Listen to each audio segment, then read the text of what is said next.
Petugas temukan sabu-sabu dalam lapas Nunukan. Polisi amankan 3 pegawai KSOP diduga pelaku pungli.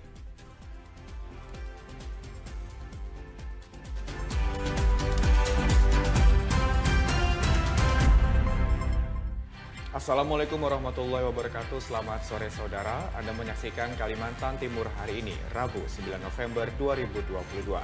Bersama saya Roman Hidayat. Dan saya Aisy Gunadi. Selama 60 menit ke depan kami telah menyiapkan beragam informasi dari wilayah Kalimantan Timur dan Kalimantan Utara. Inilah Kalimantan Timur hari ini selengkapnya.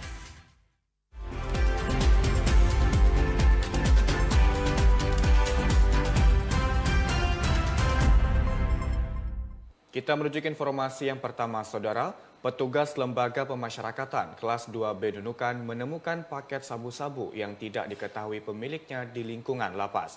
Temuan itu kemudian dikoordinasikan dengan Satreskoba Polres Nunukan untuk dilakukan tindakan lebih lanjut. Petugas lapas menemukan narkotika golongan 1 jenis sabu-sabu dari dalam Lembaga Pemasyarakatan kelas 2B Nunukan saat melaksanakan kontrol beranggang area steril lapas. Sabu-sabu seberat 0,10 gram diduga salah sasaran karena posisi jatuhnya di area steril tepat di belakang halaman gereja lapas. Pihak lapas langsung berkoordinasi dengan pihak Satreskoba Polres Nunukan dan menyerahkan barang bukti sabu-sabu untuk ditindaklanjuti. Kepala Lembaga Pemasyarakatan kelas 2B Nunukan, Iwayan Nurastawibawa, melalui Kepala Seksi Administrasi Keamanan dan Tata Tertib Lapas Nunukan, Fauzi Halim, mengatakan, temuan itu merupakan hasil dari ketelitian dan kesigapan petugas jaga dalam melaksanakan tugas pemantauan area rawan lapas Nunukan untuk memastikan keamanan dan ketertiban dalam lapas berjalan dengan baik. Betul adanya itu terduga sabu dengan berat sekitar 0,10 gram. Setelah itu kita koordinasi dengan pihak Polres Nunukan dan barang tersebut sudah kita serahkan dengan pihak Polres Nunukan. Ya, untuk kali keberapa nih Pak, kalau Bapak hitungan Pak, tahun ini? Untuk tahun ini baru sekali. Jadi untuk pengawasan selanjutnya gimana Pak, pengetatannya? Untuk pengawasan selanjutnya tetap kita melakukan dan SOP juga tetap kita jalani secara maksimal. Lebih lanjut, Fauzi mengatakan, personel lapas Nunukan terus melakukan peningkatan pengawasan terhadap aktivitas lalu lintas barang dan orang. Pihaknya juga akan memasang CCTV di area yang belum terpantau untuk memastikan dan meningkatkan keamanan lapas. Ahmad Albar dari Nunukan melaporkan.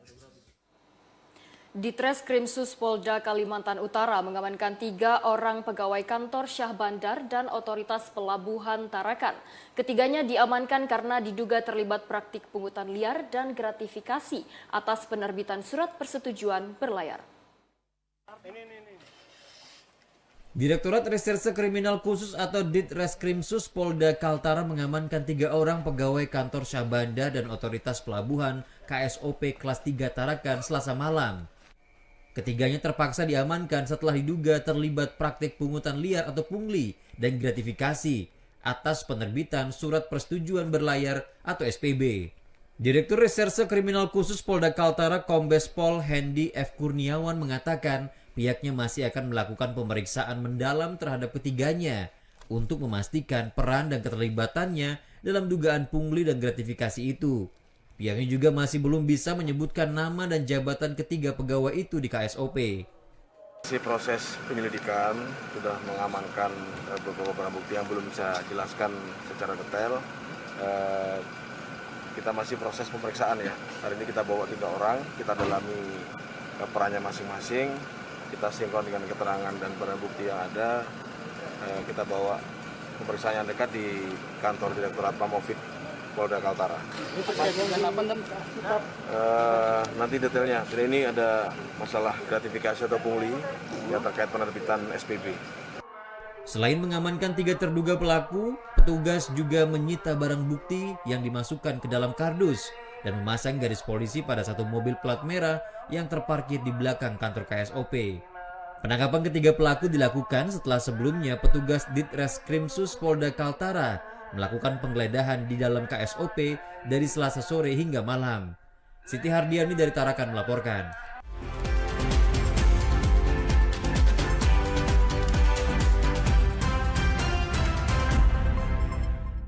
Kini kita beralih ke kota Samarinda. Saudara, seorang pria ditemukan tergeletak di pinggir jalan dengan kondisi mengenaskan. Pria itu belum diketahui identitasnya, namun saat ditemukan sudah bersimbah darah dan meninggal dunia. Warga Jalan Dewi Sartika, Samarinda digegerkan dengan ditemukannya seorang pria tergeletak bersimbah darah.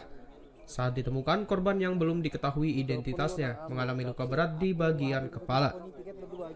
Tidak jauh dari tubuh korban terdapat kendaraan roda 2 yang dalam kondisi rusak dan kendaraan roda 4 yang ringsek di bagian belakang kiri. Tim medis Samarinda Siaga 112 yang tiba di lokasi kemudian melakukan pemeriksaan dan korban sudah meninggal dunia di lokasi kejadian.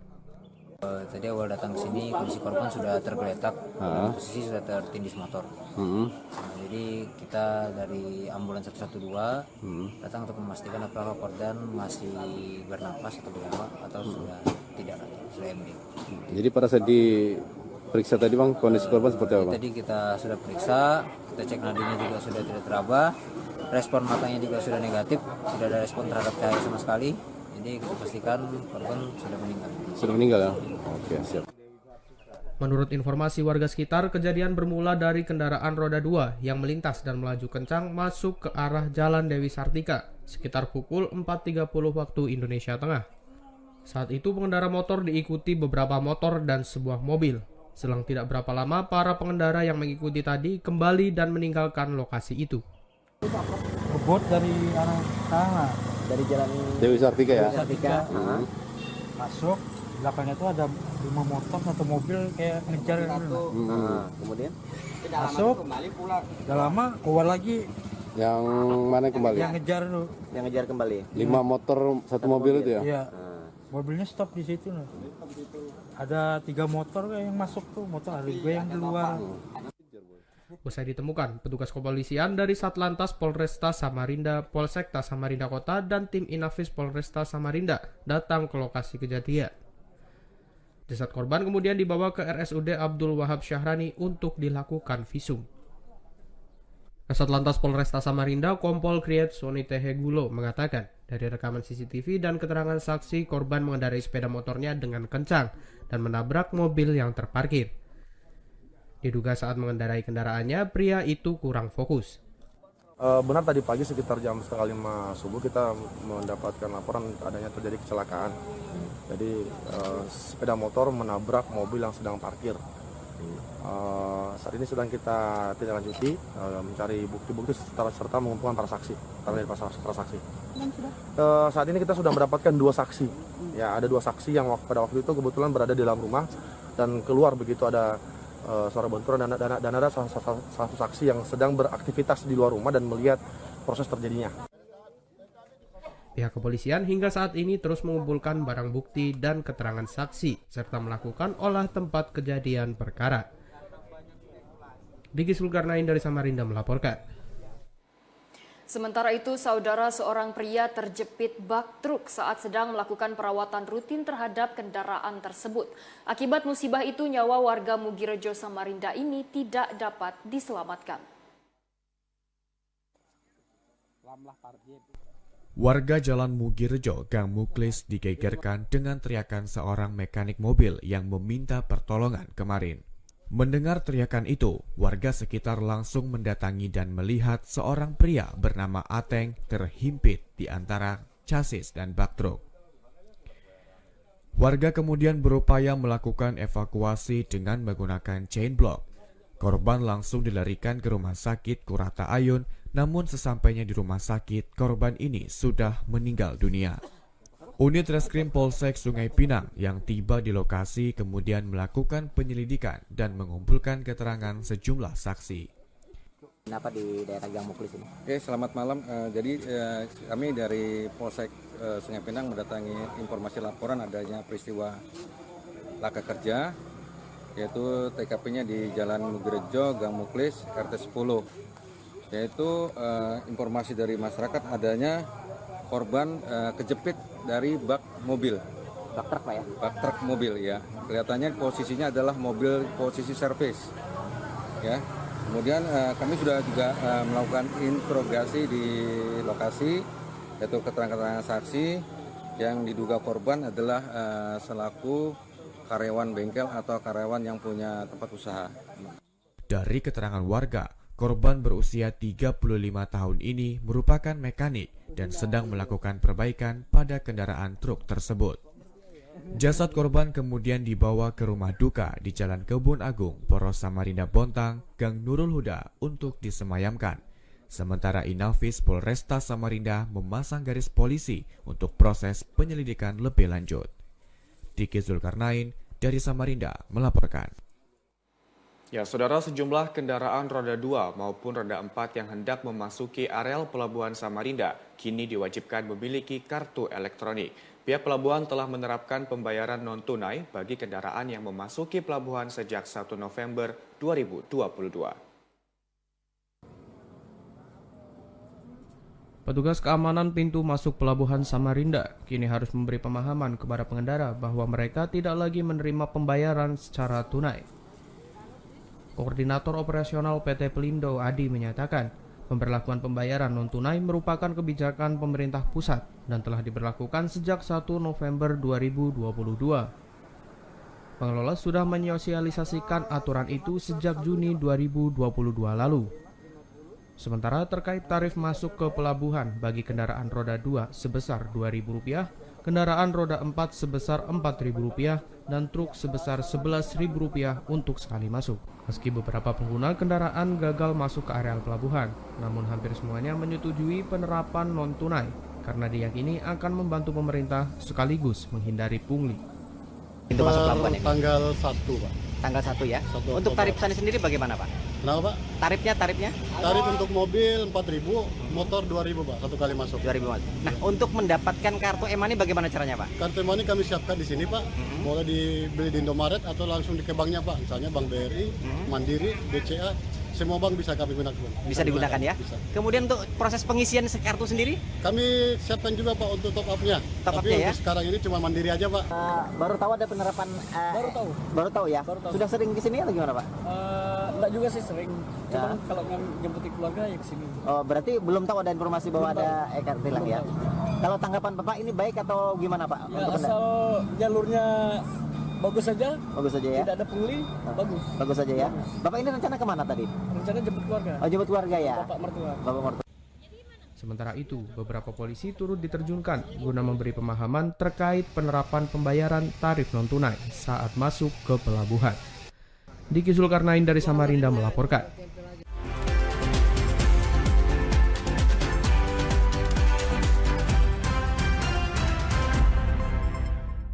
Saudara, informasi menarik lainnya akan kami hadirkan setelah jeda pariwara berikut ini. Untuk itu, tetaplah bersama kami.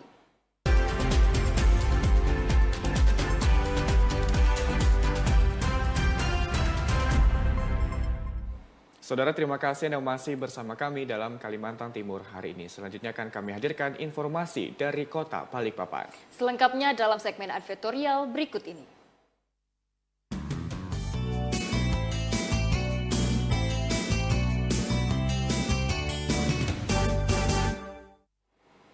Saudara, Dinas Pangan, Tanaman Pangan, dan Hortikultura Provinsi Kalimantan Timur menggelar rapat evaluasi pembangunan melibatkan 10 dinas pertanian kabupaten kota yang ada di Kaltim. Kegiatan ini bertujuan untuk mengetahui target capaian program pertanian dari daerah masing-masing, serta merumuskan program untuk tahun 2023 mendatang. Rapat evaluasi pembangunan pangan, tanaman pangan, dan hortikultura se-Kalimantan Timur kembali dihelat Dinas Pangan, Tanaman Pangan, dan Hortikultura Provinsi Kalimantan Timur pagi tadi. Kepala Dinas Pangan, Tanaman Pangan, dan Hortikultura Kaltim Siti Farisyahyana mengatakan, tujuan rapat ini adalah untuk mengevaluasi sejauh mana kegiatan selama tahun 2022 antara provinsi dengan kabupaten kota se-Kalimantan Timur. Jika berdasarkan data yang ada sesuai dengan target yang diharapkan, Siti Farisyahyana menyatakan kesemuanya sudah berjalan berdasarkan ketentuan program yang dirumuskan bersama-sama. Adapun target yang mendapat skor PPH 90% adalah meningkatkan kebutuhan lapangan lahan terutama dalam memenuhi kemandirian pangan dan mencapai hasil maksimal ketahanan pangan di Kaltim serta persiapan-persiapan menghadapi ibu kota Nusantara. Pertama kami memiliki muncul memang ingin mengevaluasi bagaimana sampai di mana kegiatan-kegiatan kita tahun 2022 antara provinsi dan kabupaten kota Kalimantan Timur, sejauh mana sudah bisa menunjang apa yang menjadi target-target kita di tahun 2022. Sejauh ini sih sudah sampai pada on the track ya, sampai kepada target kita akhir tahun 2022 ini. Kalau boleh tahu targetnya apa aja sih Bu? Ya, pertama kita yang mencapai skor PPH kita di tahun 2000 konsumsi ada 90%, kemudian kita ingin juga mencapai bagaimana peningkatan penggunaan pangan kita dan terutama untuk kemandirian pangan kita. Kemudian kita juga ingin mencapai bagaimana ketahanan pangan kita di Provinsi Kalimantan Timur dan persiapan program yang akan kita laksanakan terkait dengan adanya penambahan penduduk di Kalimantan Timur dengan adanya IKP.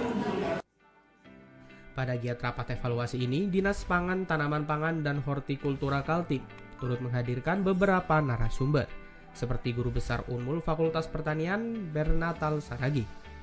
Dalam penyampaian materinya, Bernatal Saragi mengatakan, seluruh dinas pangan yang ada di Kaltim harus bersama-sama membangun ketahanan pangan untuk memenuhi ketersediaan pangan di Kaltim. Yang pertama adalah kita melihat dari sisi ketersediaan pangan kita di Kaltim, itu yang kita lihat. Memang kita harus meningkatkan ketersediaan pangan, demikian juga produktivitas, itu yang harus kita lakukan. Yang kedua nanti saya sampaikan adalah terkait dengan kita juga sebenarnya sudah makin membaik ya. Nilai tukar petani kita sudah 109, itu menunjukkan bahwa pembangunan pertanian itu semakin maju dan petani kita semakin meningkat dan semakin sejahtera. Itu yang kedua. Yang ketiga adalah nanti saya sampaikan terkait dengan bagaimana sebenarnya rencana strategis kita Kalimantan Timur dengan 10 kabupaten kota sebagai penyangga pangan untuk IKN. Selain memenuhi internal sendiri, kita juga membangun nanti integrated food hub center di IKN. Ini juga menjadi salah satu penting kita gagas di support Kalimantan Timur dengan pemerintah kita dengan Indonesia, terutama otorita IKN gitu ya, sehingga nanti food hub center ini bisa terbangun dengan baik. Rapat ini juga mendapat apresiasi dari tim percepatan program Gubernur Kaltim, karena pada kesempatan ini tim berharap masalah atau kendala yang ditemukan sepanjang tahun 2022 ini bisa dicarikan solusinya. Sehingga saat memasuki tahun 2023 mendatang, seluruh dinas pangan sudah siap menghadapinya. Untuk mengetahui apa sih yang dievaluasi dari kegiatan ini. Kemudian kalau kita sudah tahu apa titik-titik kelemahan yang kita hadapi, dan itu menjadi pemikiran kita untuk bisa mengatasi masalah itu jangan sampai terjadi lagi. Apalagi program pemerintah ini, terutama Pak Gubernur ini, ya dia akan punya program-program strategis yang harus dilakukan. Nah, kita mau tahu juga sampai sejauh mana program strategis itu yang bisa dilaksanakan oleh OPD-OPD, terutama Dinas Pangan, Tanaman Pangan, dan Hortikultura ini. Oleh karena itu, mudah-mudahan dengan kehadiran kita semua ini bisa memecahkan masalah-masalah dihadapi oleh Dinas Pertanian. Kegiatan rapat evaluasi pembangunan pangan, tanaman pangan, dan hortikultura se-Kalimantan Timur ini akan berlangsung selama 2 hari, yakni mulai tanggal 9 hingga 10 November 2022 di Kota Balikpapan. Andrea Prianto dari Balikpapan melaporkan.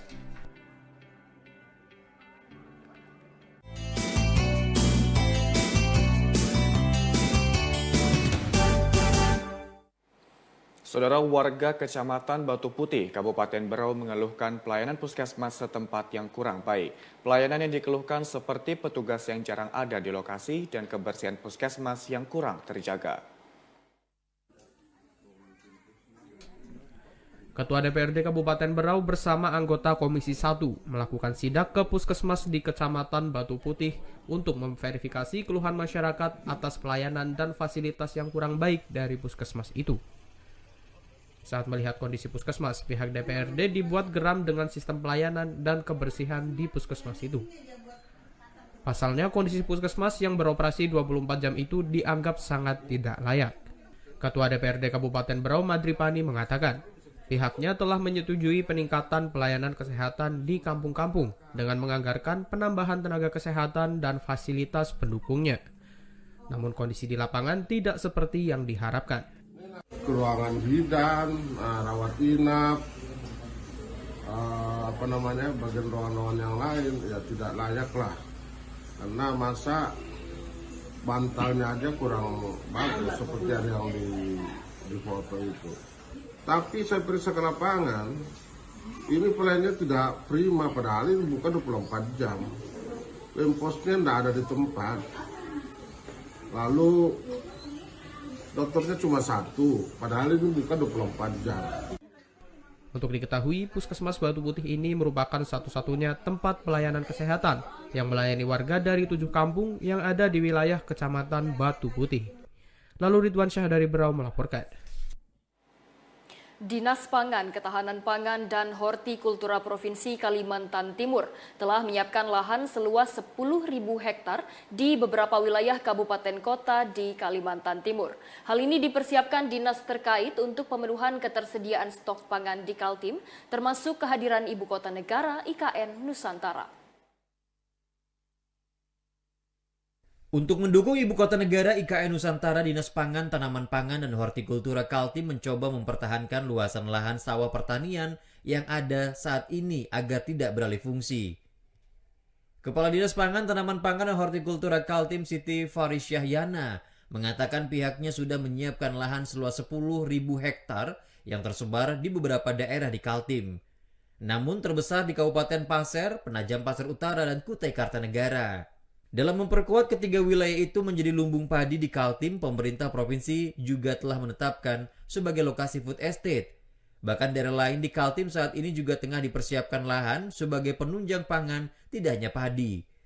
Luasan daerahnya ada sekitar 10.000 hektar, ada tersebar di PPU, Kabupaten PPU, dan tersebar juga di Kabupaten Kutai Kartanegara yang paling banyak, dan ada di Pasir. Menunjuk IKN bukan hanya ketiga itu, sesungguhnya kita mencoba bahwa bagaimana lahan pertanian khususnya terkait dengan sawah kita tidak beralih fungsi, dan ketiga tempat pangan ini khususnya untuk padi kita coba untuk pertahankan dengan cara membentuk wilayah-wilayah persawahan kita itu menjadi daerah food estate. Lebih lanjut, Siti Farisyahyana menjelaskan pemerintah provinsi optimis jika hadirnya IKN Nusantara di Kaltim akan dibarengi dengan pertambahan penduduk. Kaltim sudah siap memiliki stok kebutuhan pangannya secara mandiri. Andrea Prianto dari Balikpapan melaporkan. Anggaran pendapatan dan belanja daerah Kalimantan Utara diprediksi mengalami kenaikan pada 2023. APBD Kaltara diprediksi akan naik menjadi 2,81 triliun rupiah, lebih tinggi dari APBD tahun 2022 yang sebesar 2,3 triliun rupiah. DPRD Kaltara dan Pemprov Kaltara menyepakati bersama kebijakan umum anggaran prioritas plafon anggaran sementara atau KUAPPAS APBD Kaltara 2023. Pelaksanaan kesepakatan bersama itu dilakukan dalam rapat paripurna DPRD Kaltara di gedung DPRD Kaltara. Berdasarkan KUAPPAS yang disepakati, rancangan APBD Kaltara pada tahun 2023 diprediksi akan naik dari angka 2,3 triliun rupiah pada tahun sebelumnya menjadi 2,81 triliun rupiah di rancangan APBD Kaltara 2023 mendatang. Kepala Badan Keuangan dan Aset Daerah Kaltara Denny Haryanto mengatakan, kenaikan APBD Kaltara di 2023 dipicu naiknya dana transfer pusat ke daerah, yakni dari dana bagi hasil khususnya dari sektor pertambangan. Selain itu, pendapatan asli daerah Kaltara tahun ini juga mengalami kenaikan. Yang jelas, PAD kita kan 3 unsur. PAD kita meningkat, dana transfer kita yang luar biasa yang meningkat. Kalau tahun lalu tuh kita 1,6 di murni, sekarang di 1,970. Transfer ya, transfer kita. Itu jenisnya berapa? Kalau yang naik, kalau DAK secara keseluruhan tidak naik. Yang naik itu DAO kita naik kurang lebih di angka 40-an lebih, terus di DBH kita terutama di pertambangan umum, royalti dan lain-lain kita yang luar biasa naik. Oh, di situ ya, penyumbang tertingginya ya? Tertingginya di sana. PAD kita berapa peningkatannya? Tahun lalu kita di angka 500 lebih, sekarang di 711 miliar. Lebih lanjut, Denny Haryanto menyampaikan, dengan rancangan anggaran sebesar itu, pihaknya tetap akan mengikuti aturan belanja prioritas, seperti belanja di sektor pendidikan, kesehatan, dan infrastruktur. Muhammad Aras dari Bulungan melaporkan. Jumlah kursi parlemen Kabupaten Nunukan resmi bertambah menjadi 30 kursi. Hal ini didasari dengan bertambahnya jumlah penduduk di Kabupaten Nunukan yang diiringi dengan keluarnya surat keputusan KPU RI.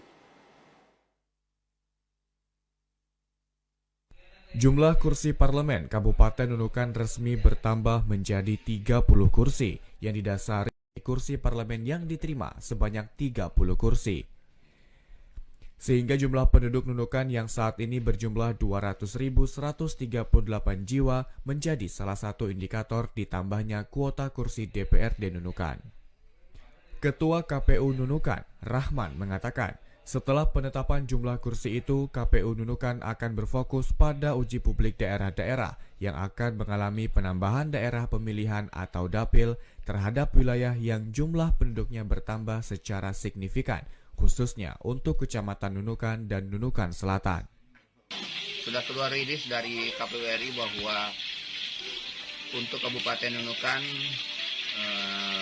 jumlah DPR-nya untuk pemilu 2024 sepertinya mengalami penambahan 5 kursi dari 25 menjadi 30 karena data penduduk yang terlampir dalam surat KPU RI tersebut itu tidak ada mengalami perubahan dari jumlah data yang dikirim oleh Disdukcapil Kabupaten Nunukan yaitu 200.138. Sesuai dengan undang-undang bahwa jika jumlah penduduk lebih dari 200.000 sampai 300.000 maka anggota DPR-nya 30. Pada pemilihan legislatif 2019 lalu, untuk Dapil 1 Nunukan mencakup Kecamatan Nunukan dan Kecamatan Nunukan Selatan dengan total 11 kursi. Dapil 2 mencakup 5 kecamatan di Pulau Sebatik dengan jatah 6 kursi, serta Dapil 3 mencakup dataran tinggi Krayan dan wilayah Kabudaya dengan jatah 8 kursi. Ahmad Albar dari Nunukan melaporkan.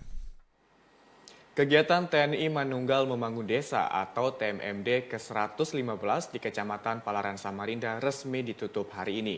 Kasdam Pangdam 6 Mulawarman memberikan apresiasi kepada seluruh Satgas TMMD Samarinda yang telah membantu mengatasi kesulitan masyarakat. Setelah melaksanakan program pembangunan secara fisik dan non-fisik di Kecamatan Palaran, kegiatan TNI Manunggal Membangun Desa atau TMMD ke-115 yang dimulai sejak 11 Oktober lalu secara resmi ditutup di Kelurahan Rawamakmur Samarinda hari ini.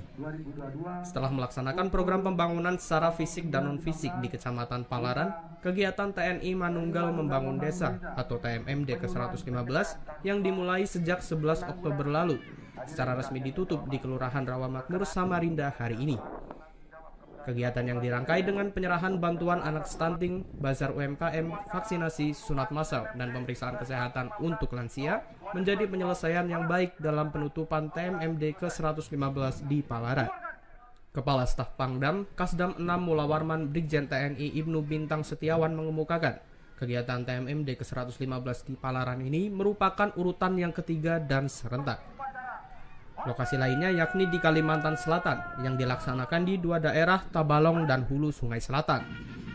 Untuk di Kalimantan Utara berlokasi di Malinau dengan sasaran di daerah terisolir dan kawasan kumuh dengan tujuan memudahkan masyarakat. TMMD kali ini adalah TMMD yang ke-115.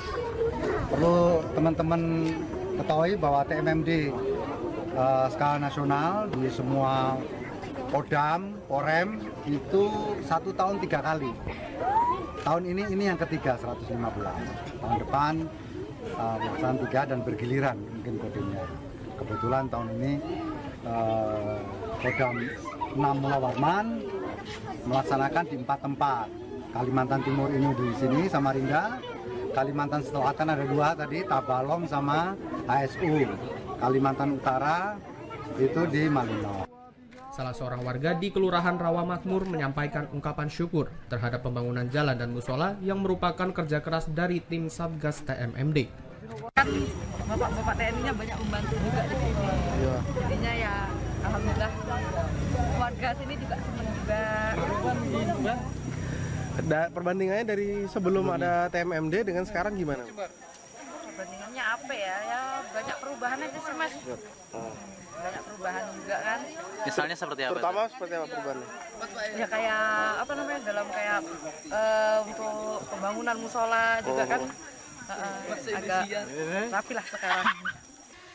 Pada kegiatan penutupan TMMD ini, jalan penghubung dua kelurahan, yakni Handil Bakti dan Rawa Makmur diberi nama Jalan TMMD. Dengan harapan ke depan dijaga masyarakat sebagai jalan utama sekaligus dapat lebih ditingkatkan. Budiman dari Samarinda melaporkan.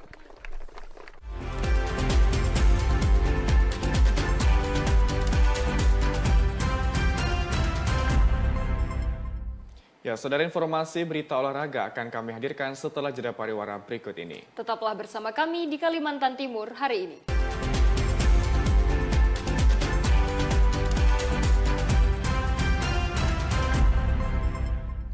Saudara, terima kasih Anda masih bersama kami dalam Kalimantan Timur hari ini. Selanjutnya kami hadirkan informasi dari Kabupaten Berau. Selengkapnya dalam segmen berita olahraga.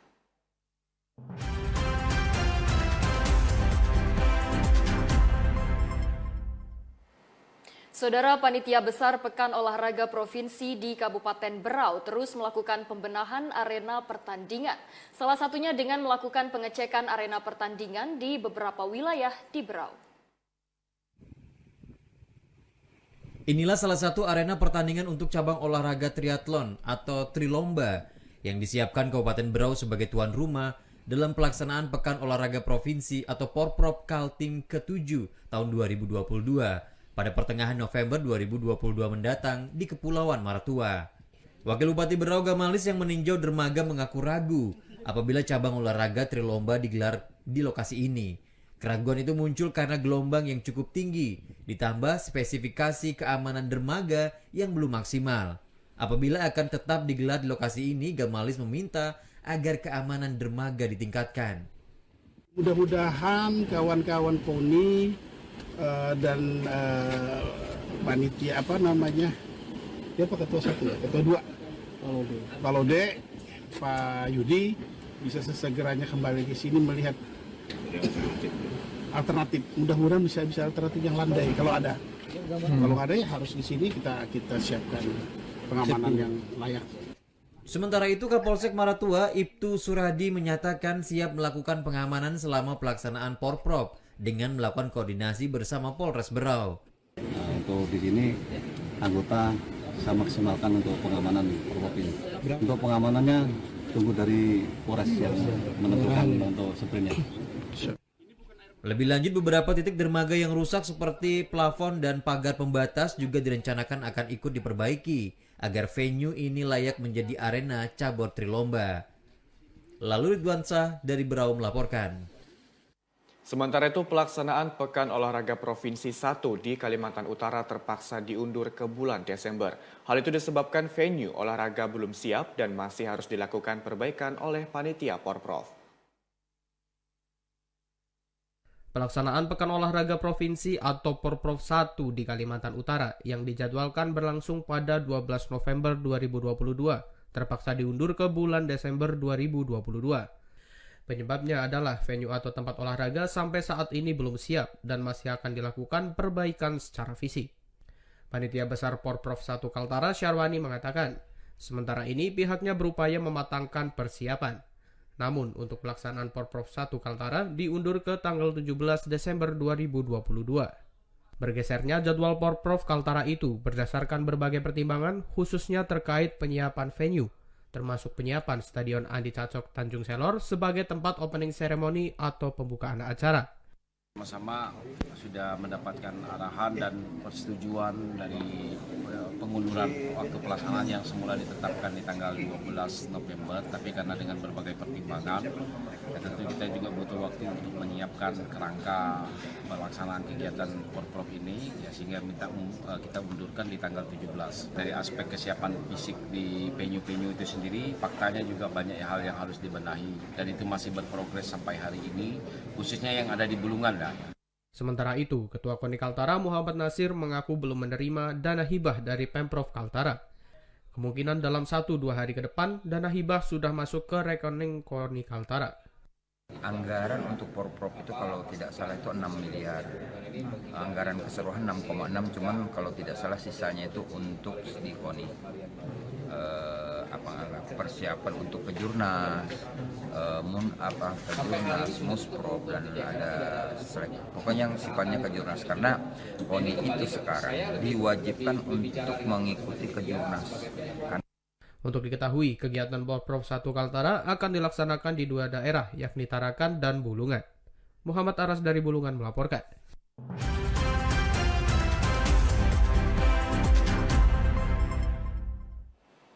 Kita beralih ke informasi lainnya. Saudara, Lembaga Pemasyarakatan Kelas 2B Nunukan tidak hanya berfokus pada pengamanan dan pengawasan warga binaan pemasyarakatan.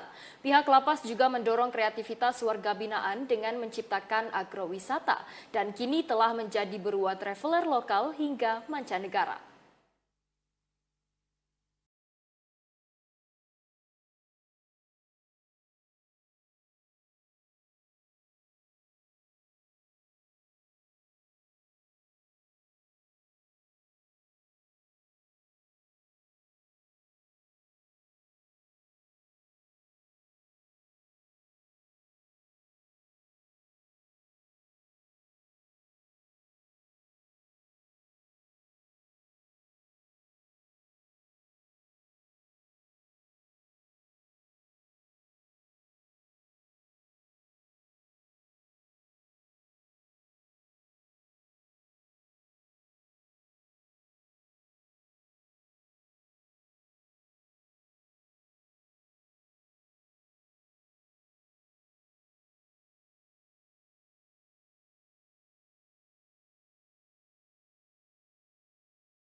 Pertama, dengan adanya SAI ini, para narapidana atau warga binaan yang kita sekarang sebut warga binaan itu akan lebih terbina, lebih terdidik, lebih terlatih, sehingga nanti dia keluar itu memiliki pengetahuan, memiliki bekal keahlian lah untuk hidup di luar nanti, supaya mereka bisa hidup dan bisa mendatangkan uang sehingga tidak lagi mengulangi pelanggaran hukum gitu kan. Terus yang kedua, kepada masyarakat sendiri, dengan melihat adanya SAI seperti ini, tentu kita masyarakat kami ajak berpikir bahwa ternyata narapidana itu atau warga binaan itu tidak seperti yang mereka pikirkan selama ini, jahat dan sebagainya. Tapi mereka juga bisa berkarya seperti masyarakat yang di luar dengan karya-karya mereka yang tidak kalah.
Ternyata tempat ini bagus, menyenangkan, udaranya segar.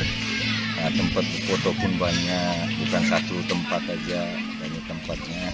Insya Allah minggu depan, dan mungkin saya akan datang lagi bersama keluarga, bersama anak-anak saya.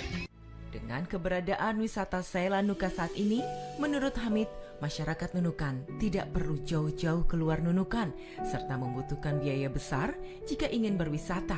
Mengingat wisata edukasi ini telah memiliki keindahan dan fasilitas memadai dan mampu menyejukkan hati serta menghilangkan kejenuhan setelah lelah beraktivitas.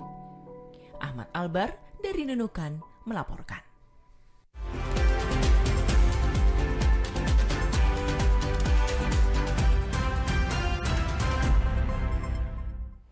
Saudara, selanjutnya akan kami hadirkan sejumlah informasi dari belahan pulau Kalimantan lainnya. Selengkapnya dalam segmen Lintas Borneo.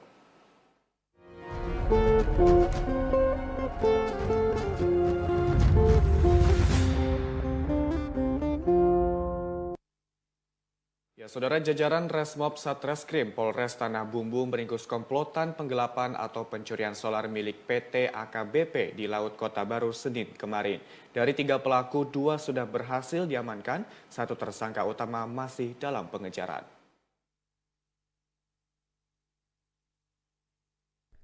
Pelaku Muhlidin, 32 tahun, warga Desa Beringin, Kecamatan Kusan, Hilir, Kabupaten Tanah Bumbu ini dibekuk di wilayah Teluk Tamiang, Kota Baru. Saat akan ringkus, pelaku sempat melompat ke laut namun diberikan peringatan petugas sehingga akhirnya naik ke kapal. Kasih Humas Polres Tanah Bumbu AKP Imade Rasa didampingi Kasat Reskrim AKP Wahyudi mengatakan pelaku diduga sebagai penadah yang membeli solar curian dari pelaku lainnya yang sebelumnya sudah tertangkap. Dijelaskan AKP Made, peristiwa pencurian diketahui 27 Oktober 2022 lalu di pesisir pantai Jalan Siring Laut Pagatan, tepatnya di Desa Sungai Lembu, Kecamatan Kusan Hilir. Nah, kemudian karena pelaku ini sudah dicurigai ya oleh pihak perusahaan PT AKBP ini, dia dibuntuti. Nah, setelah dibuntuti maka ketahuan memang benar dia selalu menggelapkan BBM milik perusahaan. Lalu yang tertangkap pada saat itu adalah 1 orang, kernetnya. Karena sopirnya waktu itu melihat ada orang yang membutuhkan, dia melarikan diri. Nah, sampai sekarang belum dilakukan penangkapan dan masih tetap dilakukan pencarian. Kemudian untuk 480 ini dia melarikan diri juga karena yang membutuhkan cuma 2 orang kan. Nah, maka dia melarikan diri, terus karena dia melarikan diri maka dibuntutlah, dicari terus. Akhirnya ditemukan dan ditangkap di Pulau Kunyit ya.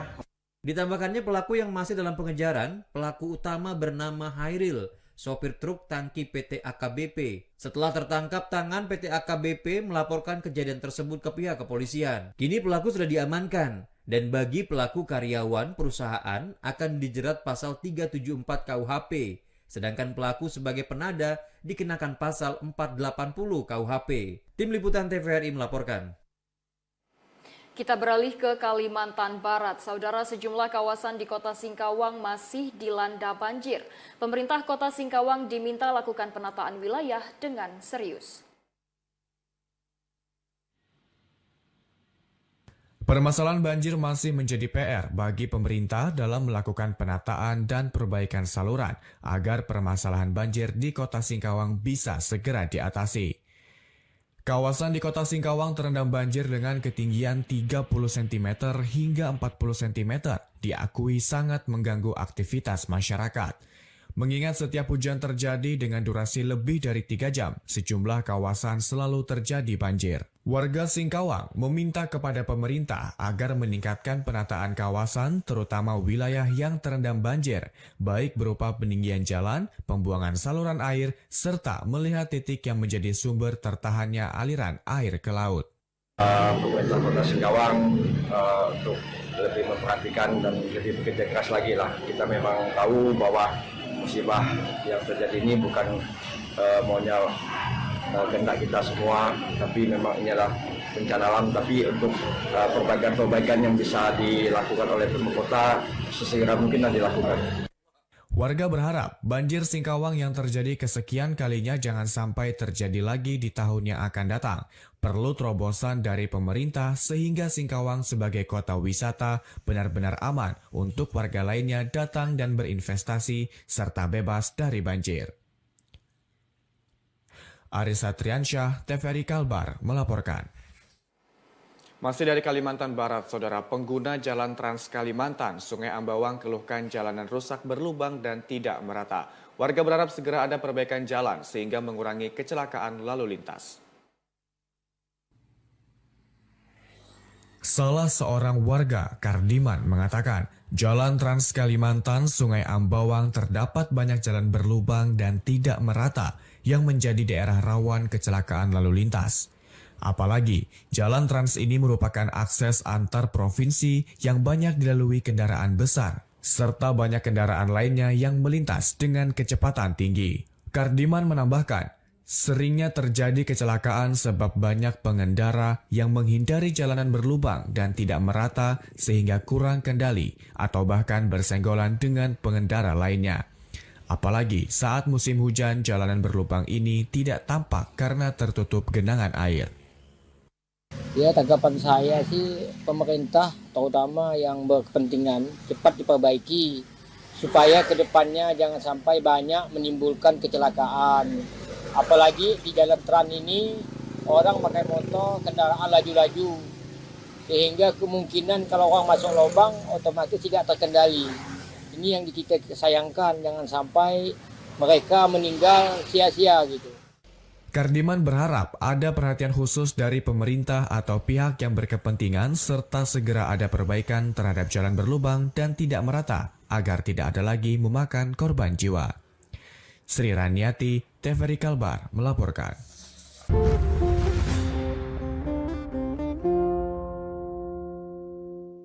Ya, saudara, informasi perakiraan cuaca akan kami hadirkan sesaat lagi. Untuk itu tetaplah bersama kami.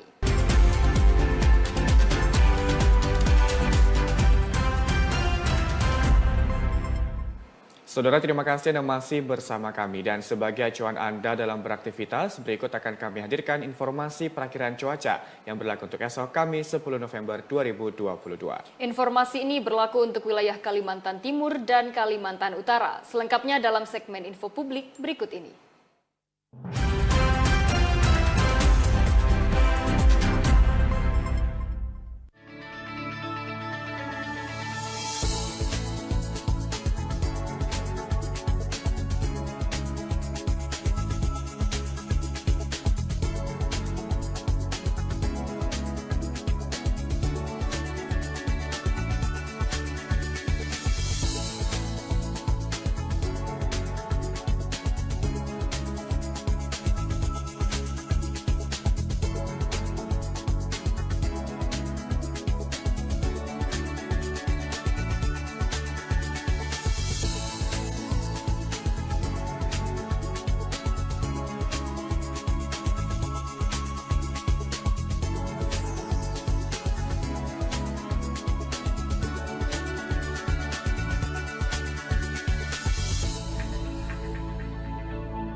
Dan bagiannya baru bergabung bersama kami, berikut kami hadirkan ringkasan berita utama Kalimantan Timur hari ini. Di antaranya berita mengenai petugas temukan sabu-sabu dalam lapas Nunukan.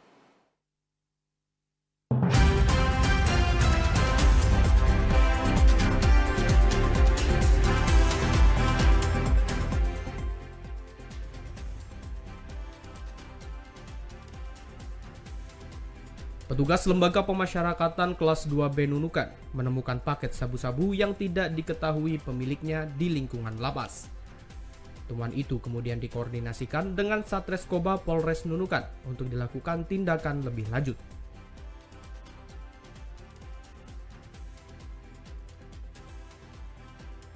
Ditreskrimsus Polda Kalimantan Utara mengamankan 3 orang pegawai kantor Syah Bandar dan otoritas pelabuhan Tarakan. Ketiganya diamankan karena diduga terlibat praktik pungutan liar dan gratifikasi atas penerbitan surat persetujuan berlayar.